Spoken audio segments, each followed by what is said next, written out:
teman-teman, saya Sri Sumiati dari Program Studi Sains Informasi Geografi Universitas Pendidikan Indonesia. Di video kali ini saya akan menjelaskan tentang mineral.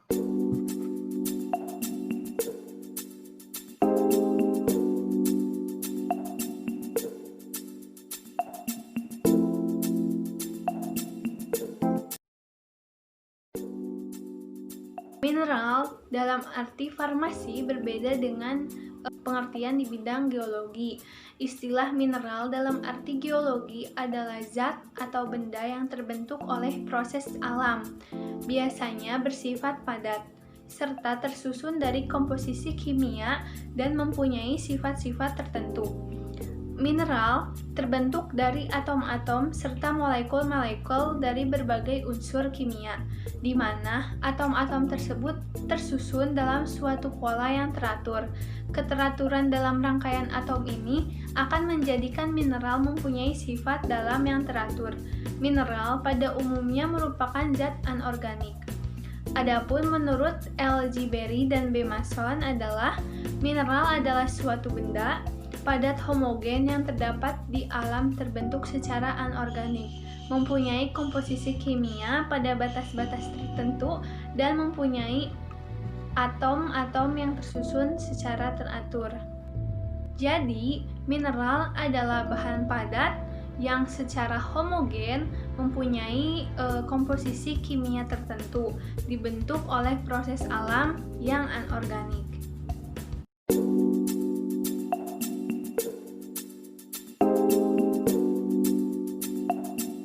Sebagian besar mineral ini terdapat dalam keadaan padat, akan tetapi dapat juga berada pada dalam keadaan setengah padat, gas, ataupun cair.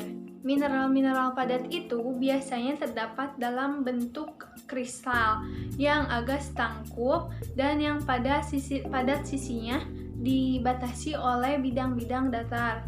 Bidang-bidang geometrik ini memberi bangunan yang tersendiri, sifatnya pada mineral yang bersangkutan atau yang berbeda-beda bentuknya. Minyak bumi adalah mineral yang berbentuk cair, sedangkan gas bumi adalah mineral dalam bentuk gas. Sebagian dari mineral dapat juga dilihat dalam bentuk amorf atau tidak mempunyai susunan dan bangunan kristal sendiri. Pengenalan atau determinasi mineral dapat didasari atas berbagai sifat dari mineral-mineral tersebut.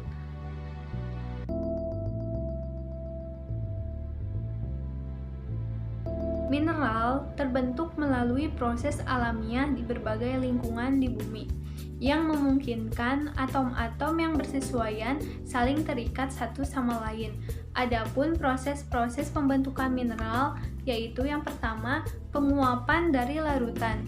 Artinya, penguapan dari larutan ini adalah proses perubahan cairan menjadi padatan ketika suhu bertambah. Terus ada penyubliman gas. Sublimasi adalah proses gas menjadi padatan ketika suhu berkurang atau sebaliknya. Kristalisasi adalah perubahan bentuk dari cairan menjadi padatan saat temperatur menurun. Pertumbuhan fase padat merupakan tumbuhnya kristal-kristal mineral baru sebagai pengganti mineral yang telah ada sebelumnya. Yang terakhir ada reaksi padat cair atau padat gas, terjadi ketika suatu mineral kontak dengan suatu cairan atau gas, maka atom-atom tersebut akan bereaksi dengan atom pembentuk cairan atau gas tersebut, kemudian menjadi ikatan dan menghasilkan suatu mineral baru.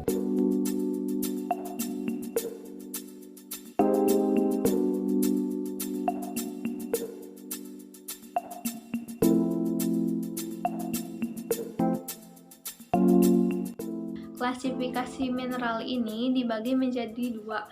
Yang pertama ada berdasarkan fisik, yaitu sesuai dengan namanya, suatu mineral dapat dilihat dari segi fisiknya, misalnya berupa bersifat padat atau berwujud gas ataupun cair. Yang kedua ada berdasarkan sifat kimia. Berdasarkan senyawa kimianya, mineral dapat dikelompokkan menjadi dua. Yang pertama ada mineral silikat dan yang kedua mineral non-silikat.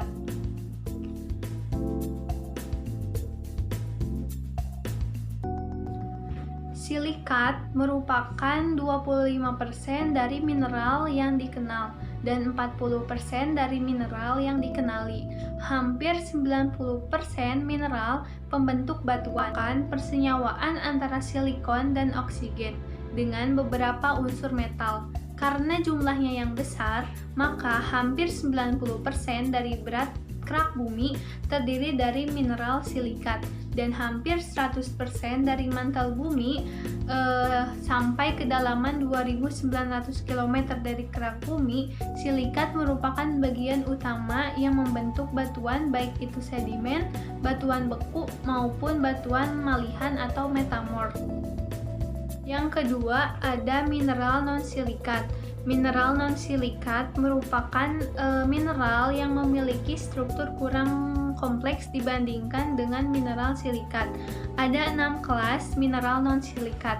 Yang pertama ada oksida, yang kedua ada sulfida, yang ketiga ada karbonat, yang keempat ada sulfat, yang kelima ada halida, dan yang terakhir ada fosfat. Mineral non-silikat ini ditemukan di kerak bumi dalam jumlah yang relatif lebih sedikit, yaitu sekitar 8%. Namun, mineral non-silikat memiliki penggunaan yang sangat penting dan berharga. Misalnya emas, platinum, perak adalah logam mulia.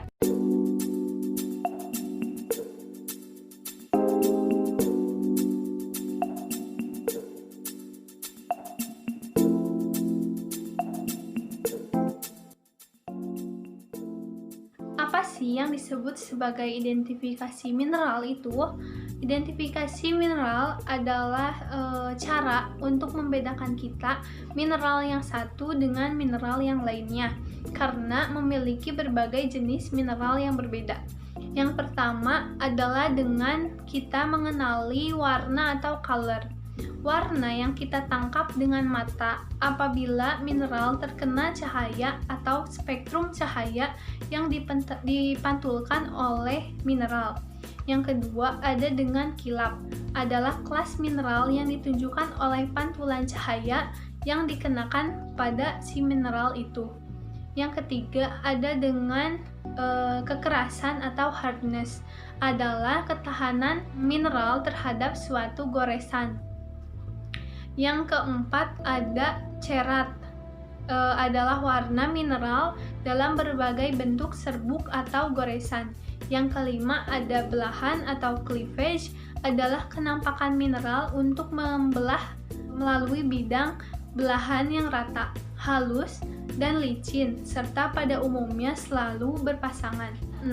Ada pecahan atau fracture, yaitu apabila suatu mineral mendapatkan tekanan yang melampaui batas elastisitasnya dan plastisitasnya, maka mineral tersebut akan pecah.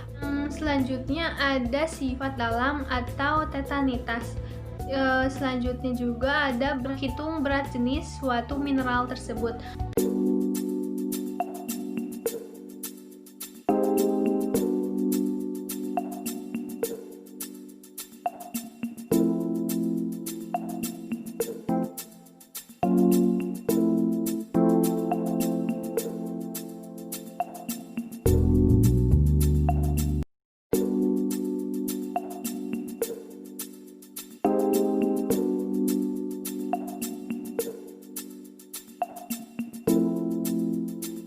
Sebagai bahan baku di berbagai bidang industri, seperti tembaga atau biji besi. Dalam kehidupan sehari-hari, kita menjumpai tembaga dipakai untuk pembangunan rumah, bangunan, maupun jalan. Akan tetapi, nyatanya tembaga juga dapat berfungsi untuk kabel listrik yang dicampur dengan kuningan, pipa saluran air, komponen rakitan, atau bahkan untuk barang-barang elektronik seperti kendaraan baik roda 2 ataupun roda 4. Selanjutnya ada sebagai bahan baku perhiasan yang memiliki nilai yang sangat tinggi, seperti emas, perak, dan rubi. Emas juga dimanfaatkan sebagai jaminan oleh bank sentral dalam mencetak mata uang baru agar tidak terjadi inflasi. Pada bidang medis dan kecantikan, emas juga bisa dijadikan bahan yang akan diproses lagi. Perak juga bermanfaat dalam bidang kesehatan dan kecantikan. Di antaranya dapat dijadikan bahan campuran dalam pembuatan krim maupun lotion yang dapat membantu membersihkan jerawat ataupun mencerahkan kulit. Dan mineral hasil pertambangan ini juga dapat dijumpai selain di perhiasan. Kita juga dapat menggunakan untuk peralatan makan sehari-hari ataupun peralatan rumah tangga lainnya.